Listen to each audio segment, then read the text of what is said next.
feonantsivana fandaharana totosain'ny sampana FSFLM atao anatin'ny sonotaparitany Antananarivo.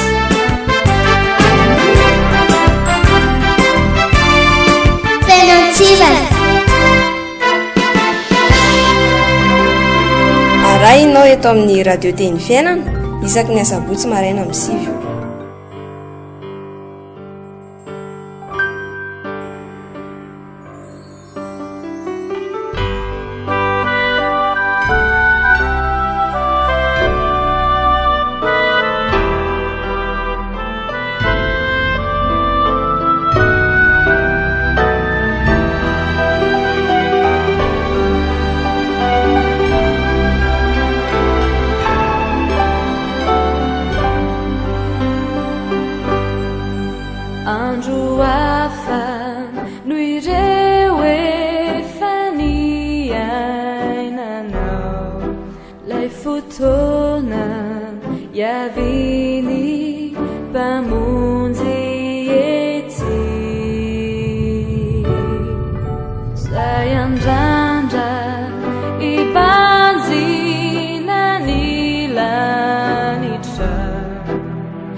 manolotra indray ny araba sy ny firarian-tsoa ho antsika mpanaraka ny fandaharan'ny radio teny fiainana ary manonona ny fiadanan'ny tompo amintsika tsirairay avy.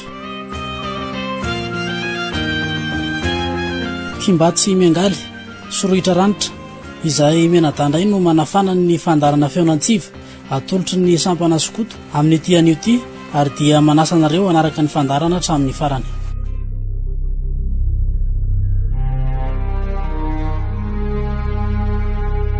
Teny soratra masina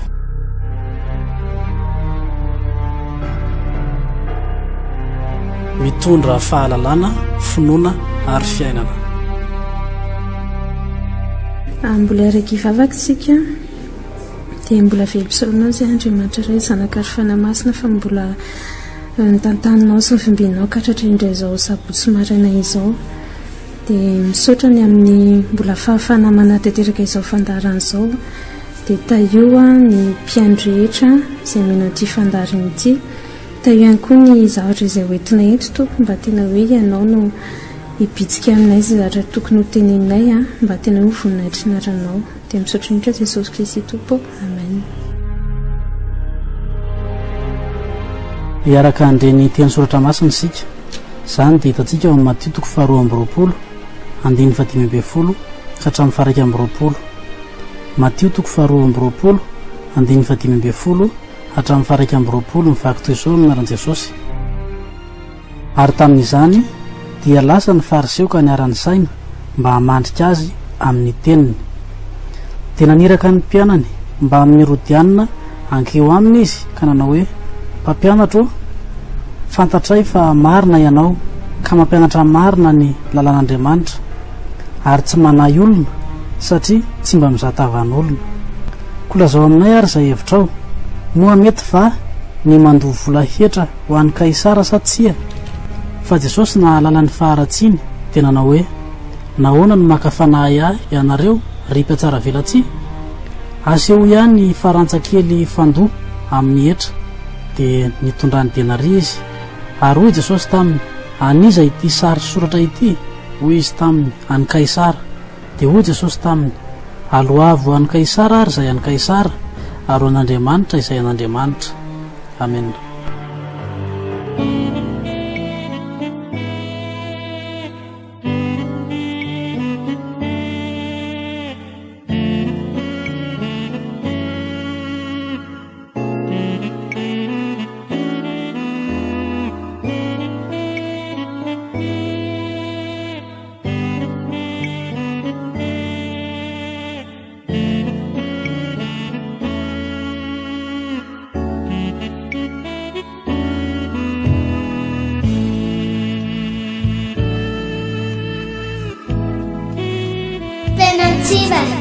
Taona maro sisa no efa nandrenesana toriteny sy hira marobe zay mitaona nao iova andray ny fitafinavao mba ho tonga zanak'Ilia marovine yana no iova vanita miandiana o satrataurine yana raha miandry apitso laliza ararauti iavelumana ararauti iavelumana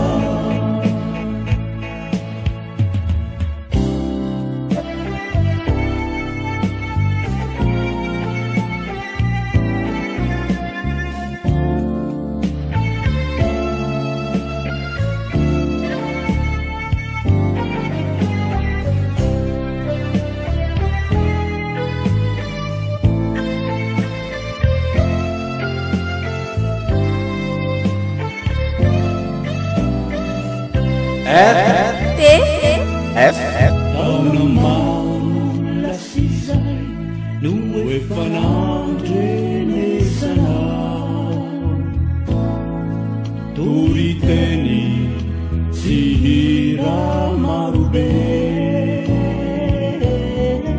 zay mitaona nao iova andray ny fitafinavao mba ho tonga zanak'Ilia marovine yana no iova vanita miandiana o satrataurine yana raha miandry apitso laliza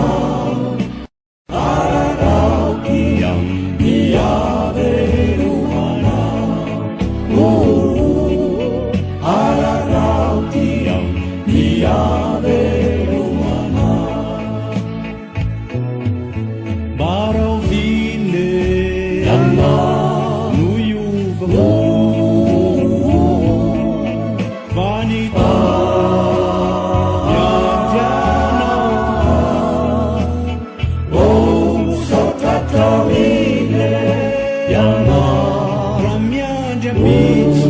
Lavisa Araraukiam Diave Rumana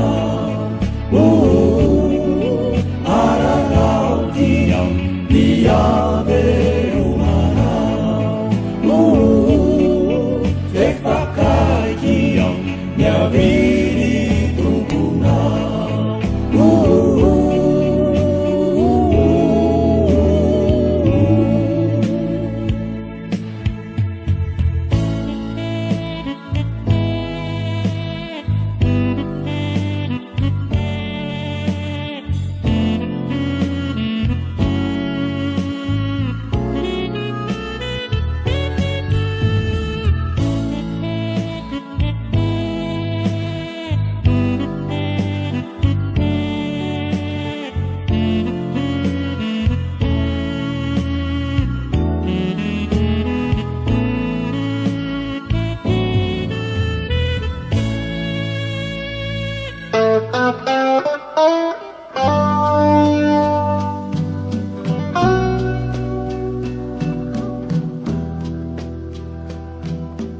dia milafaly miarahabantsika piano amin'izao sabotsy maraina izao mpanaraka ny fandarana fionajiva toy izao ny fizotry ny fandarantsika ny andeha ifampizary jerentsika ao anatin'izay ny fomba fampitana soratra masina ny ankisyny tanora manarak'izay kosa ny skotisma ave izay fandarana iarahantsika amin'ny flo iarongana miatrika dia tsy adintsika ny afatry Baden Powell ary eo nelanelan'ireo zanam-pandaran'ireo moa izany dia horavan'ny iran'ny skoto isan-karazany.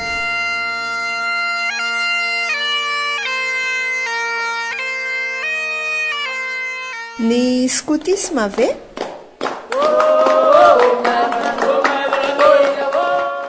Filoa arongana miatrika toy ny teknika FSFLM nasionaly ekipa fohy be mpanazava eto Madagasikara miandraikitra ny fiofanana mpiandraikitra izay indray no miaraka amintsika atao anatin'ny skotisma ve dia ilazalaza amintsika ny ao anatin'izany skotisma ve izany izy indrindra amin'izao fanomanana ny fiandohan'ny mpitoam-panabeazana vaovao izao miaraban'izay manantitra ny arahaba ho antsika PMRTF ary miarahaba koa ny soratra ranitra mitondra ny fandarana manomboka tokoa ny tao-panabeazana skoto inona ary ny atao raha te hanabe ny tanora ao amin'ny fanabeazana skoto ny any amin'ny isam-piangonana any izay no jerentsika androany hoe ahoana ny atao tokoa moa raha ohatra ka te hanabe ny tanora ao amin'ny fiangonana iray amin'ny alalan'ity fanabeazana skoto ity andeha tsy haifitsika kely ny tantara vetivety fohy dia fohy raha ny orenan'ny skoto zao dia efa 900 taona tany tany Angletera tany izy io niorina teto Madagasikara kosa ny midirany efa 70 taona mahery eo samihafa natongavany zazalahy sy ny zazavavy ary missioniera no tena mitondra azy teto izay raha fitinina hoe ahoana natongavany teto raha ny FSFLM kosa dia nandray io fanabeazana skoto io ary 20 taona 13 taona izy zao maromarina avokoa no ny orenana mbola ho avy eo ny fanadihadinany amin'izay fa ny tena tiantsika tongavana androany dia hoe raha te hanorina skoto fiangonana iray dia inona ny ataony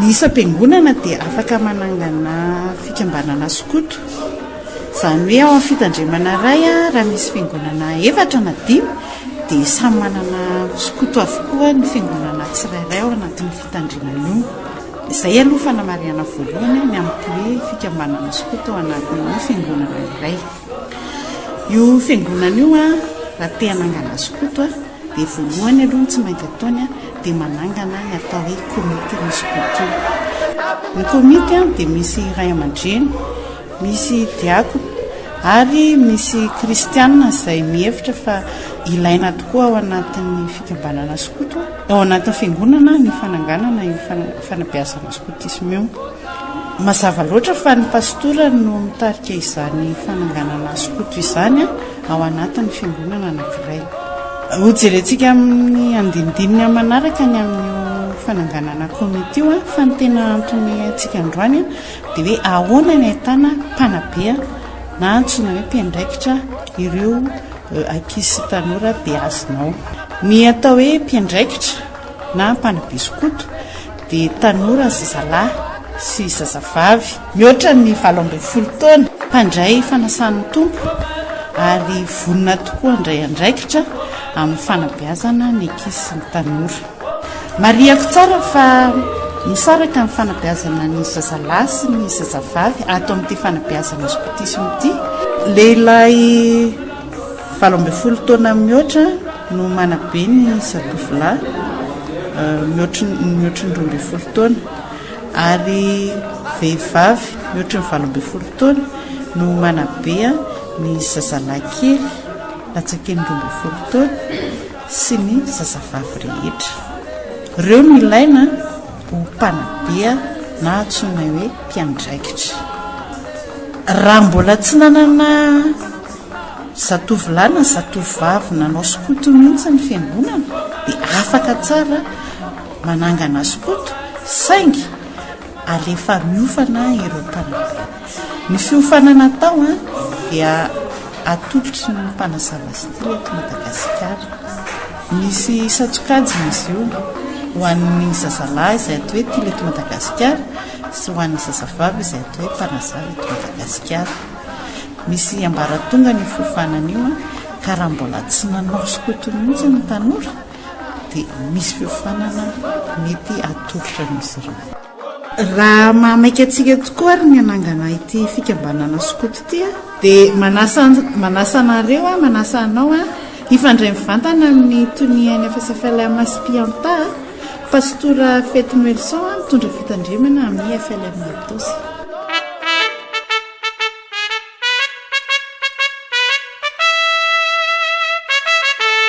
Feuratsivo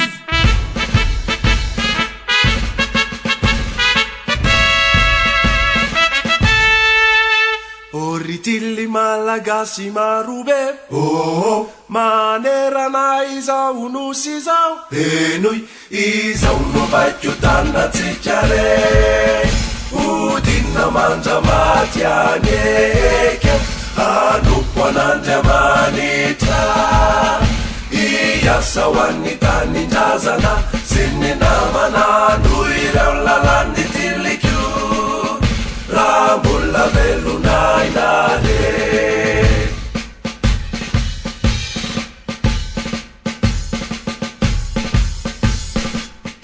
FSFLM Oritili malagasy marobe manerana izao nosy izao enoy izao novaikiotannatsika re odinna manjamaty anyeke anoko an'Andriamanitra iasa ho an'ny tanindrazana sy ny namana no ireo lalany tiliko raha mbola velona inare.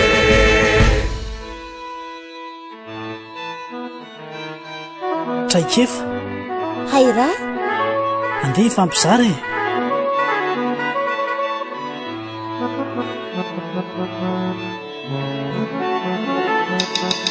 Ia dia tonga ao anatin'ny zanam-pandarana andeha hifampizaritsika izao araka ny tenena teo moa dia ny fomba fampitana soratra masina amin'ny ankizy sy ny tanora no hojerentsika.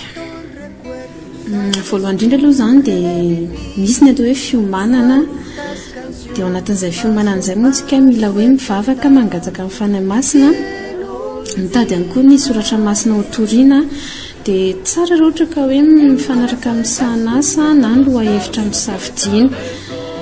Mila homanina farafahakeliny 3 andro ny teny izay ho toriana. Tsara rehefa vita ilay teny dia vakiana mandra-pahazoana ny tiany ambara. Manampy be antsika raha manana baiboly ohatra hoe DM dika teny ombony eto Madagasikara na midika ny teny hafa. Manarak'izay izany dia misy ny antsoina hoe 4 fototra izay ahitana ireto fantaniana ireto. Inona no ambarany mikasika an'Andriamanitra na Jesosy Kristy na ny fanahy masina. Inona no mahakasika amin'ny soratra masina io inona no famarinam-baran'ny soratra masina io amiko sy amin'ny ankizy na ny tanora? Inona no lesona lehibe azo tonona amin'ny soratra masina io ka ambarako amin'ny ankizy na tanora? Dia arak'ilay teny teo moa izay no atao hoe afatra fototra. Rehefa vita fiomanantsika dia hiditra amin'ny votoatiny ka jerentsika voalohany amin'izay ny teny fampidirana. Arak'izay izany moa ny teny fampidirana dia mila atao hoe mahaliana ny ankizy, dia tsy maintsy atao mifanaraka amin'ilay ten'Andriamanitra ho toriana ihany koa. Tsy maintsy asiana fifandraisana amin'ny tontolon'ny ankizy na tontolon'ny tanora moa izany. Ny fomba fanaovana teny fampidirana dia misy isan-karazany. Ao anatin'izay ny fantaniana, izay izana hoe ny ankizy na ny tanora izay toriana teny no mamaly azy. Azo atao ihany koa ny maneho ny zava-misy eo amin'ny fiainan'izy ireo, zava-mitranga eo amin'ny fiarahamonina, tantara kely ohatra. Dia afaka ampandraisina anjara mivatana izy ireo. Tsara indrindra ihany koa raha hoe misy sary na horonan-tsary mifanaraka amin'ilay teny ho toriana. Rehefa vitantsika ny teny fampidirana dia misy ny atao hoe mampitohy, izany hoe hiditra eo amin'ilay teny soratra masina ho toriantsika ao anaty baiboly. Dia afaka mitentsika izany izao ohatra hoe misy tantara mitovy amin'izay atao anaty baiboly na hoe araka ny soratra masina izay hitantsika ao anatin'ny baiboly ao amin'ny toko izao, andiny izao. Dia iny moa miankina amin'ny tsirairay hoe ny fahaizana mampitohy an'iny teny fampidirana iny. Dia raha hiditra amin'ilay teny toriana amin'izay izany tsika, izany hoe misy fomba anankiroa omenay anareo eto, dia anareo izany no misafidy hoe iza metimety kokoa. Voalohany izao misy ny tantara ao anaty baiboly, dia asiana teny fampidirana kely ihany izany. Dia ny adresy misy ilay tantara, izany hoe ny toko sy andiny ahitana ilay soratra masina, ny mombamomba ny baiboly. Rehefa mitantara amin'ny ankizy na ny tanora izany tsika dia rehefa manao ilay toriteny dia tsy tokony hijery baiboly intsony, satria izay ilay hoe ny manana mialoha izany. Fa ny tena tsara dia manana ny ataontsika hoe aide visuelle na hoe zavatra hita maso, ohatra hoe boky, horonan-tsary, mety misy ihany koa ny afisha moa fiantso antsika azy. Dia mandrapatapitry ny tantara izany dia ampidirinao intelo farafahakeliny ilay netsotsika tery aloha hoe afatra fototra. Dia raha misy teny soratra masina tsy azon'ny ankizy dia azavaina mandritry ny tantara. Dia ao anatin'ilay manazava soratra masina izany dia miezaka koa tsika mpanabe izany hoe teny mifandray amin'ny ankizy, teny mora azon'ny ankizy na teny mora azon'ny tanora no ampiasaina fa tsy teny sarotra azavaina izany.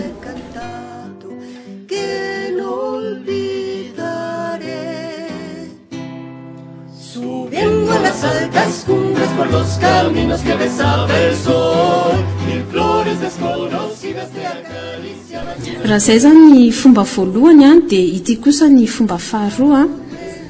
Andiny soratra masina iray na roa raha betsaka indrindra. Dia mitovy amin'ilay teo ihany sy na teny fampidirana kely hatrany ny adresy misy ilay andiny soratra masina, izany hoe ny toko sy ny andininy. Dia mbola mafisina hatrany ny adresy sy ny teny, dia ny adresy ihany koa manamafy an'ilay izy.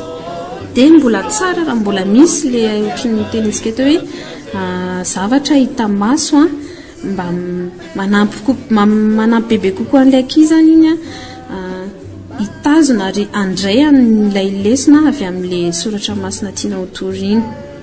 Dia ambarantsika avy eo izany ilay afatra fototra. Tsara izany rehefa hoe mitory an'ilay soratra masina tsika dia tsy mitory teny be dia miteny foana fa miezaka tsika mampandray anjara ny ankizy dia manontany anazy avy amin'ny alalan'ny zavatra mahaliana ankizy ihany koa mety manamora kokoa ny fomba fitoriana teny. Dia ezahana izany izy hoe mialo eo izy izany sady misy zavatra voarainy no tadidiny ihany koa ilay toko sy andiny soratra masina izay nahitana ny afatra fototra feonantsivana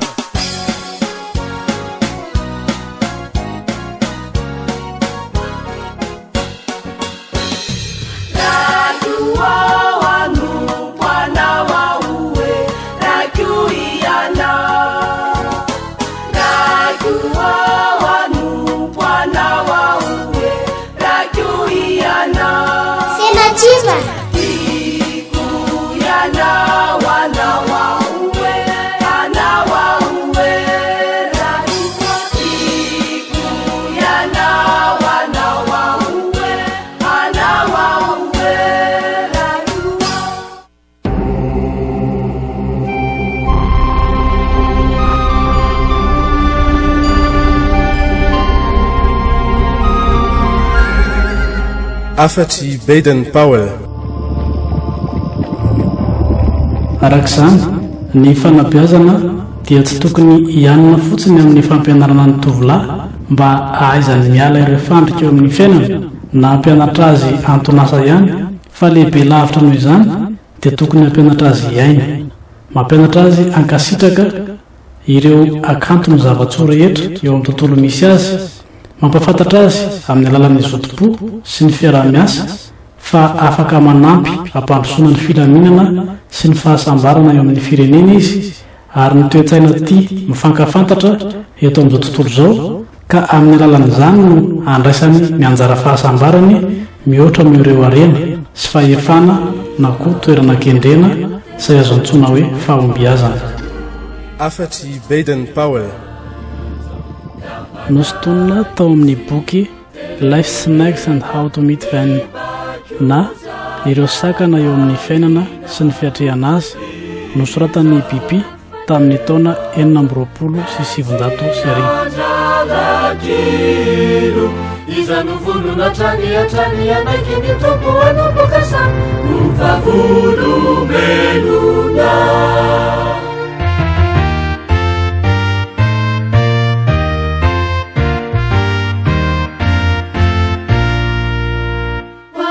Izano fununa simba mila taminiako wamini fapa tusuana nitani tena mamini Iza nuitarikanawe Nyakunisaiku nuwapia saiku chateri kanera wanatikuwa Anupukwa na utule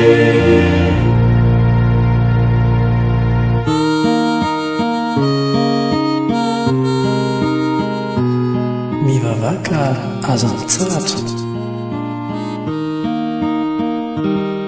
ry Jesosy zokina io misaotranao zahay satria totosasoama tsara ny fandaharana izay nataonay teto.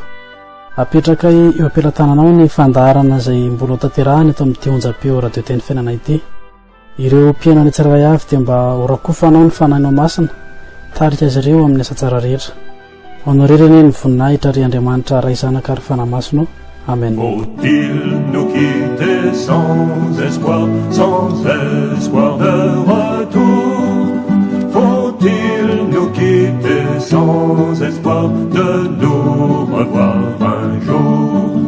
Ce n'est qu'un au revoir, mes frères, ce n'est... Eny ary, mifarana sady ny fandarantsika teto a, misaotra nareo nanaraka ny fandarana hatramin'ny farany, misaotra ny teknisianina, ary indrindrandrindra tsy haitsika ny tsy hisaotra sy ankalaza hatrany ny anaran'Andriamanitra satria noho ny fahasoavany no nahavitana izany fandarana izany, dia mametraka anareo eo ambanin'ny fitahin'ny tompo ary dia amin'ny herinana indray ny fotoanantsika manaraka.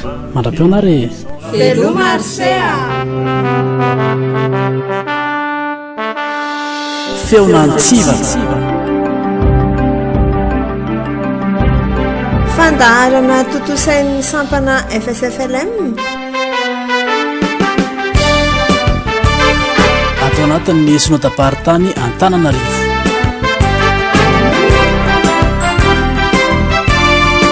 Feonantsivana.